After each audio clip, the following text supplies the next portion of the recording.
This is a fairly standard graph that you might see of an exponential function. We don't know what the actual equation is in this particular case, but we can see that it's gone ahead and been graphed. We know it's exponential because we can see that it tails off and flattens out on the left-hand side, so it appears to be approaching an asymptote. And on the right side, it starts climbing faster and faster and faster. It is, as we say, increasing at an increasing rate. So it's getting faster, and it's getting faster and faster and faster all the time we go. All right, now seeing this graph here, can you tell me, based on this graph, what is the value of f of 5?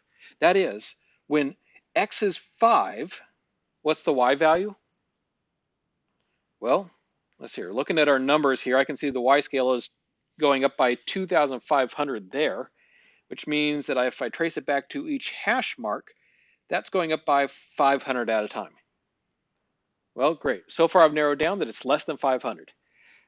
Not the most useful piece of information, since there's a very wide range of values that it could be there. It's going to make it very hard for us to be able to compare what's going on, for instance, at 5 and what's going on at 1. How much did it go up between those two, for instance? And so what we're going to do is we're going to be looking at another way that some of these exponentials can sometimes be graphed. Take a look at this graph. This is actually the exact same equation graphed on a slightly different scale. This is what we call a logarithmic scale. Although in some ways it might be more aptly termed an exponential scale, because what you'll notice on our y-axis here is that I go from 10 to 100 to 1,000. Our y-axis is going up exponentially. So it's actually 10 to the power of 1, 10 to the power of 2, then 10 to the power of 3 as we're going up. And so when I plot it on that varying y-axis type scale, you notice that my exponential equation became a line. This is what we should see with an exponential, is that if you plot it on a logarithmic scale, you end up with the line. All right, now going back to the first way that we saw it, this was the same graph, of course. This is what's called a linear scale. What we're used to is a linear scale because it's going up by the same amount each time on the y-axis. Remember, the question that we were trying to figure out is, what is the value at 5 down here? Well, we can actually now go over to this scale and notice it's a lot easier to tell what that number is. There's actually a very real number in that case. So let's zoom in a little bit closer and take a closer look at what's going on there. So if this is 10 right here on our axis and this is 100, what it's actually doing here is it's saying that this is 10 to the power of 1 and the 100 is actually 10 to the power of 2, which means that this next hash mark here is actually 10 to the power of 1.1. And then the one after that is 10 to the power of 1.2. And you notice that if I follow that one over, my graph is just above that. So I'm going to use 10 to the power of 1.2 as my approximation here for about what that value would be. And if I plug that into my calculator, 10 to the power of 1.2, I get an answer that's almost 16. And that actually is where that value is, that this value here is actually at a y value of 16, which if we were looking at that original exponential graph with the linear scale that we're used to, we wouldn't be able to tell that. But by looking at it here, we can actually tell where that value is. Very nice. And so now that we've seen that was just an abstract mathematical equation, we're going to go take a look at some more practical examples. Of course, what all is going on in the world right now is the outbreak of the COVID virus.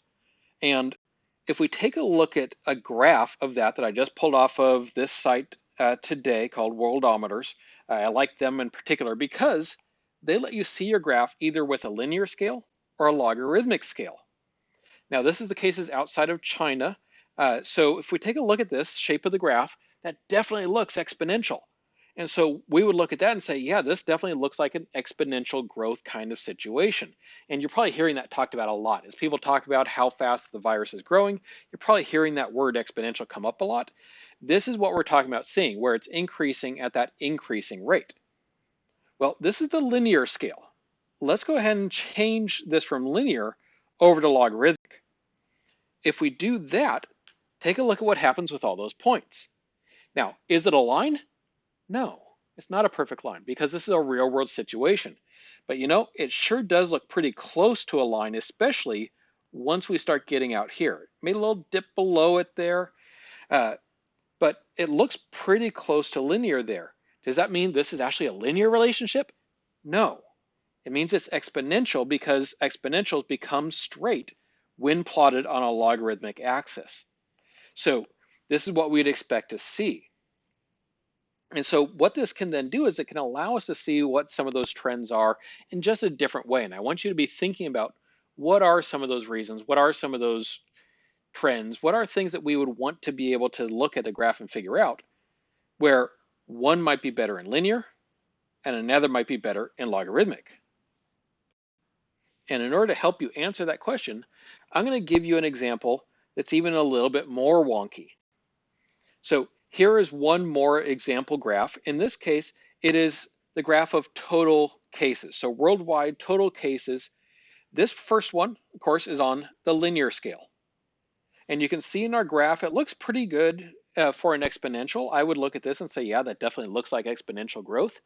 But as many people have noted, as you take a look at this particular graph, it's got a couple little things about it, like in particular, that spot right there, where it looks like there was a little bump in that graph. And so something happened back there right around February 12th.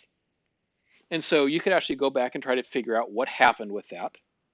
But as you take a look at it, because of that, does that mean that it is or isn't exponential? Well, a great way that you can answer that question is by switching it from the linear scale over to that logarithmic scale. And so if we do that, this is now the same thing graphed on a logarithmic scale. So is it a line? It doesn't necessarily seem all that linear, does it? And yet, this is telling us a lot of information that the previous one couldn't. So like, how would you describe how the growth was changing? What does it mean that right in here, that it's fairly flat on the logarithmic scale? What does that tell you is happening there? What's it tell you when it gets a little steeper on the logarithmic scale? What's happening there? And I want you considering those questions as we go forward, because your assignment related to this is actually going to ask you to be able to explain, why would we want to use a logarithmic scale? What good does that do us? And I've given you some hints, I've given you some of that information here, but I've also purposefully left out a few of those little details because I think you're going to see a lot of those on your own, and I want you to have a chance to process this through rather than just hear somebody just plop it at you there and tell you what it's going to end up being. So think that through, look at these graphs, and then go ahead and go on to the homework assignment.